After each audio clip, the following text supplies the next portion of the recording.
When you look at these images, when you look at this picture and you see yourself, you're just in your 20s, you're very young here, and you look back at this and you think now, as you've just said to us, that your people are now facing, as you say, all these years later, a death sentence. Do you, Your Holiness, have regrets about your decisions between then and now?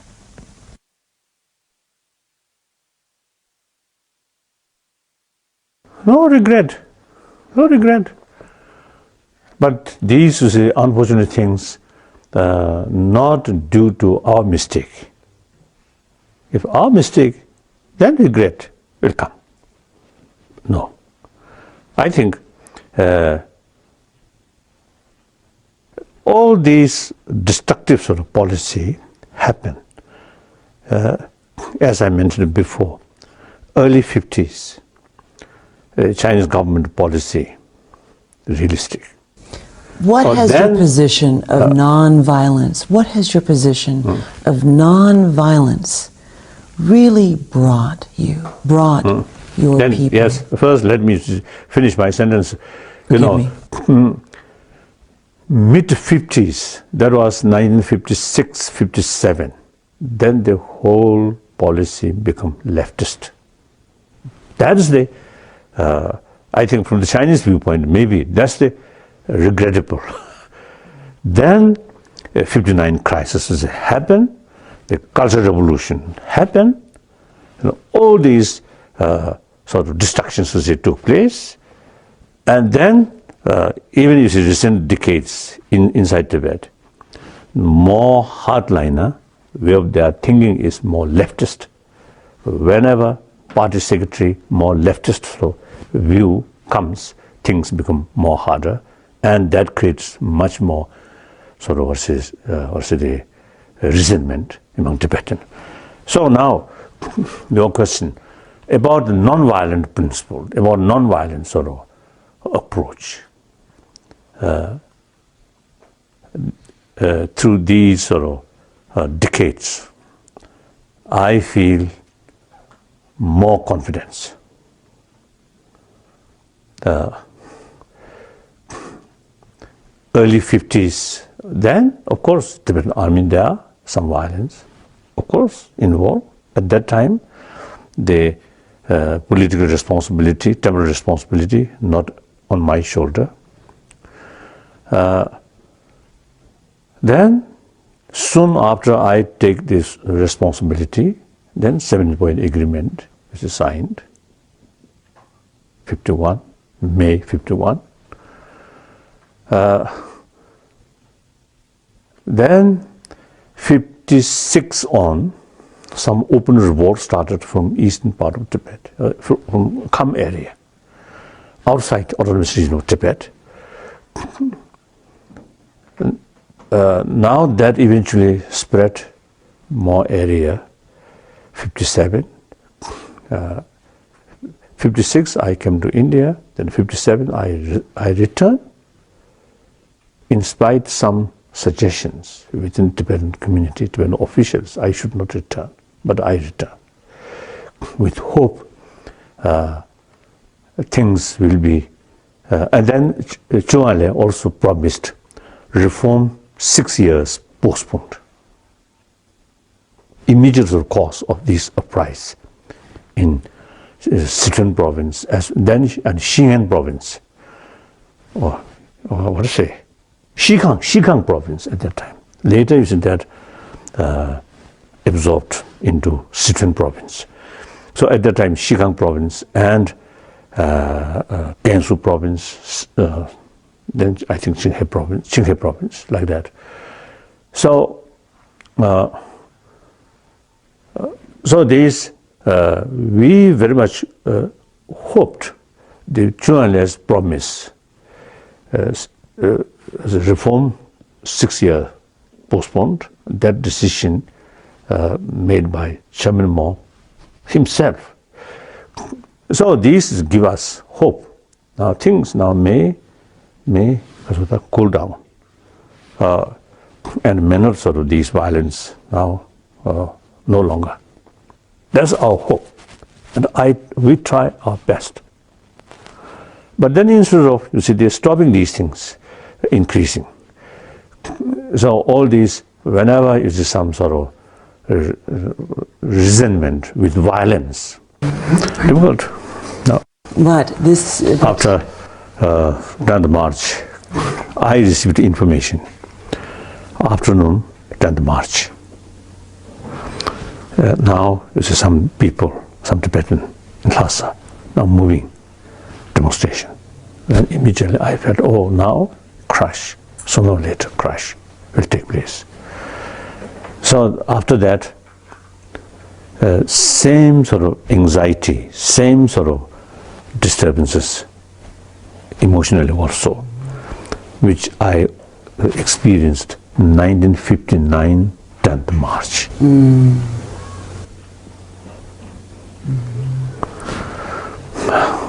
But then fortunately,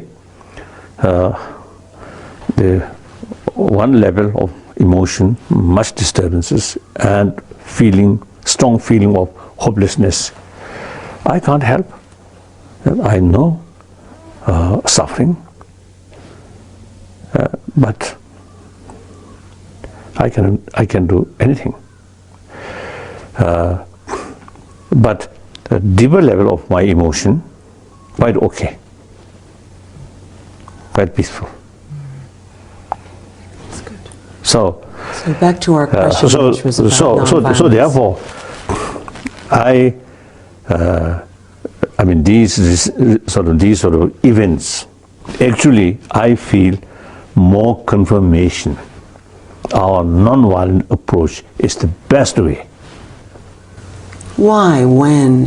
Why? When your people, you said just now, are facing destruction. When you say today there's oppression, there is torture in your homeland of Tibet.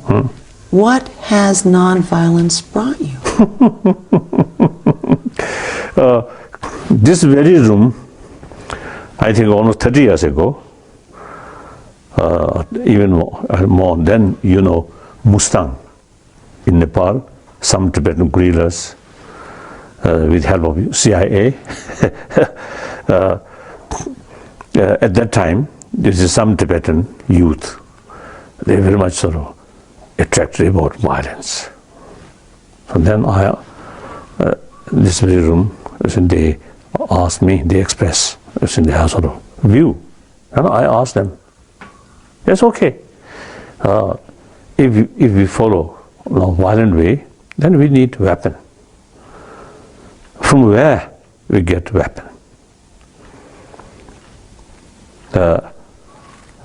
And they say, Pakistan or Kashmir area or this area. Okay. Then money to buy these weapons. And later is Afghanistan also they mentioned. Then yes, okay. And money from where we get money to buy these weapons? Just of course 10 guns is nothing. We need substantial sort of weapons. Even we get substantial weapons, then how to send to Tibet? Through India, impossible. Through Nepal, impossible. Are you saying it's not practical? Yes. And also, most important is, we have to live side by side with Chinese people. If Tibetan involve bloodshed from Chinese body, how they sort of pain their emotion? That's very bad for long run sort of relation. Look, India is sort of course, the independence or the freedom movement, non-violent way.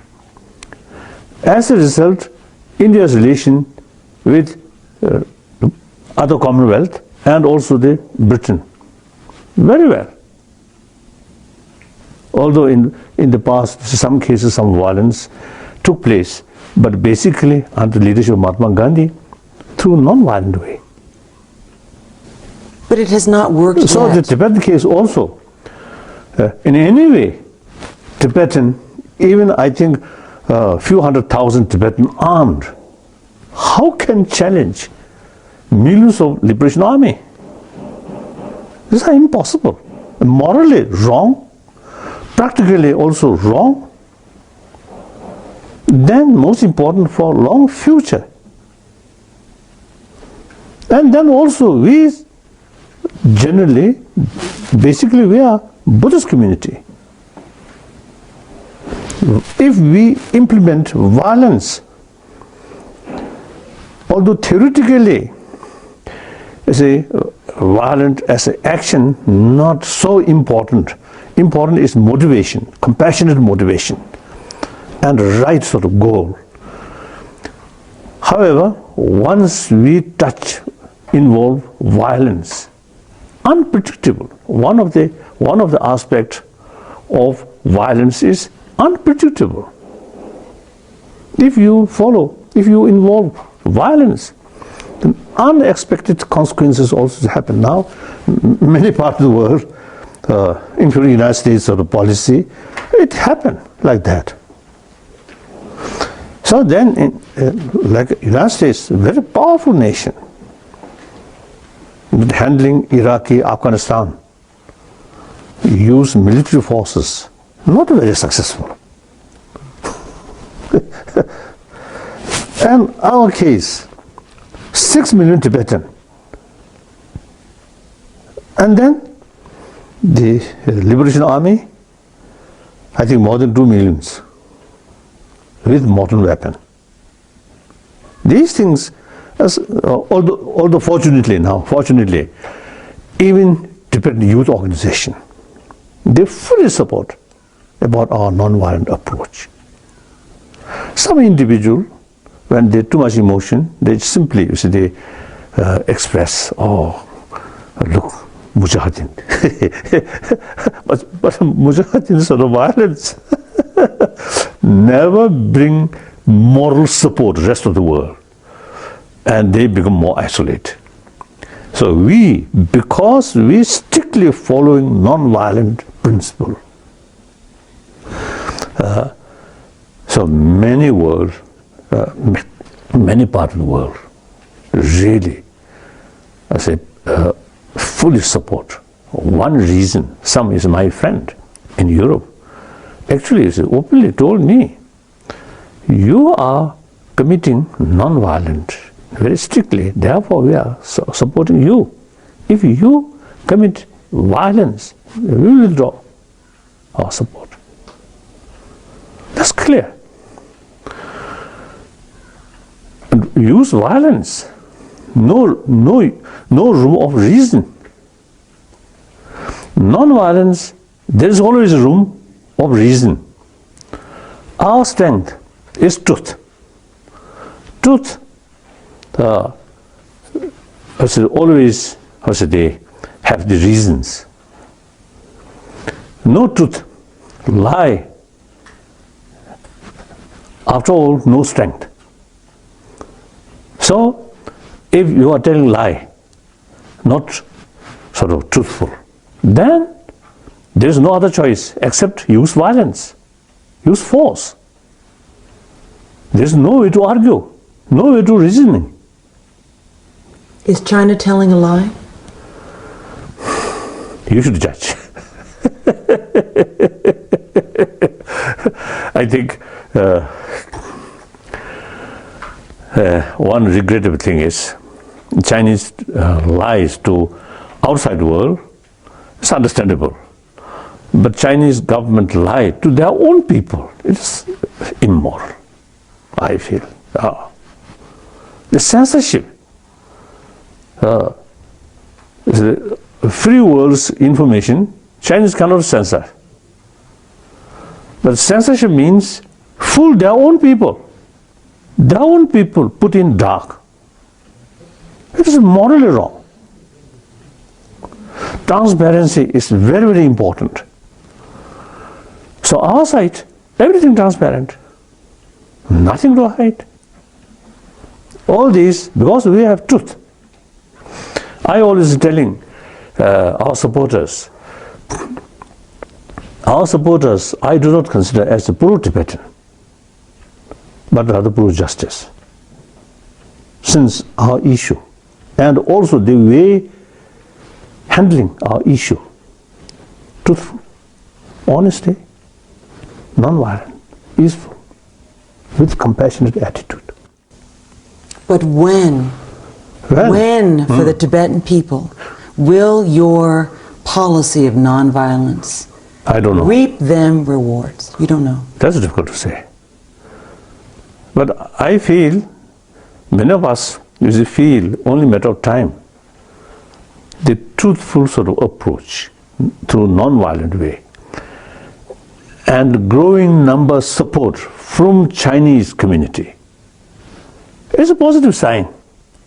Only question of time. Otherwise, mutually agreeable solution definitely will achieve. And our approach, middle way means one side victory, one side defeat, not that. In any case, the present sort of crisis of Tibet and some other sort of crisis within China is neither good for local concerned people and the Chinese government and Chinese people as a whole, particularly the Hu Jintao, present president. He emphasizes importance of promotion of harmonious society. It's very scientific and it is very important. But then the proper way to bring harmony, not by gun, silenced all sort of different views by gun, it's mistake. It's counterproductive. Compromise, listen others' view and approach realistic way. That is the way to promote harmony, harmonious society. Whether it's different so-called the ethnic groups or different national sort of groups. I mean, different different ethnic groups. Or different provinces, and even within the family. Harmony, very important. But harmony, unity, harmony, very important. These things completely based on trust. Gun brings fear. Trust and fear cannot go together.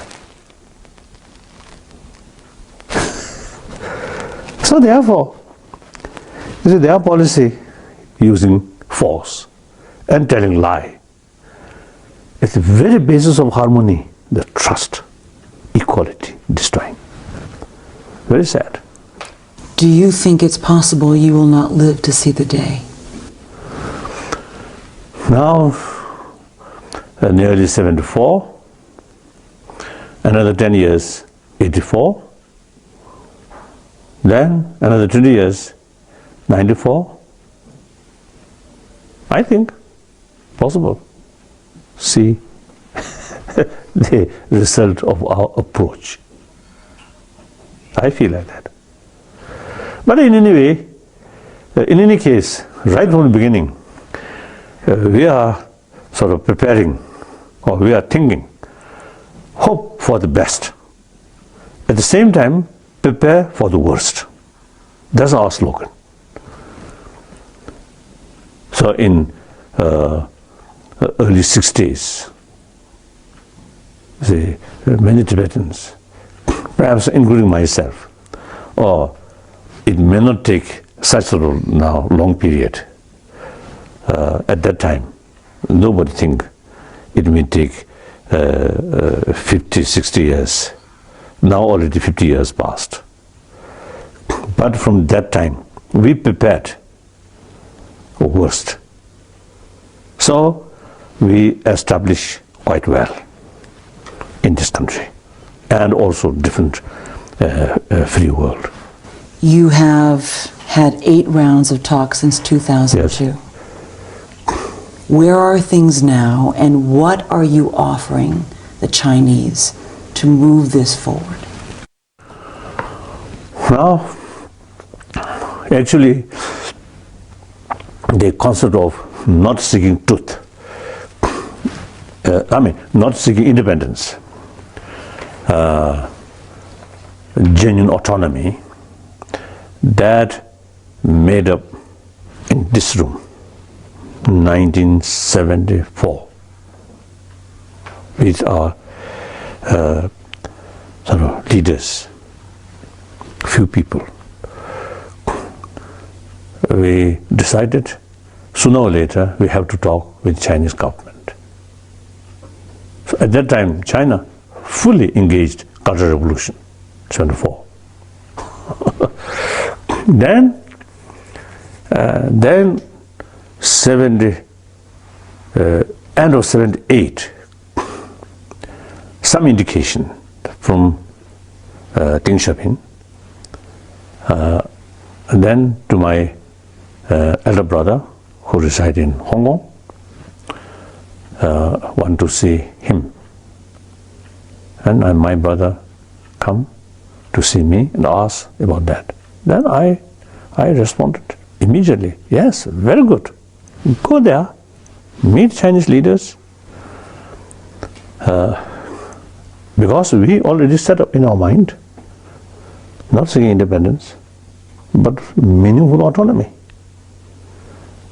And also including the other Tibetan area. Because we are not seeking separation. Our topmost concern is preservation of our culture, our spirituality, and including language. All these Tibetan area, same language, of course different dialect, but same language, same sort of cultural heritage, and same Buddhist faith.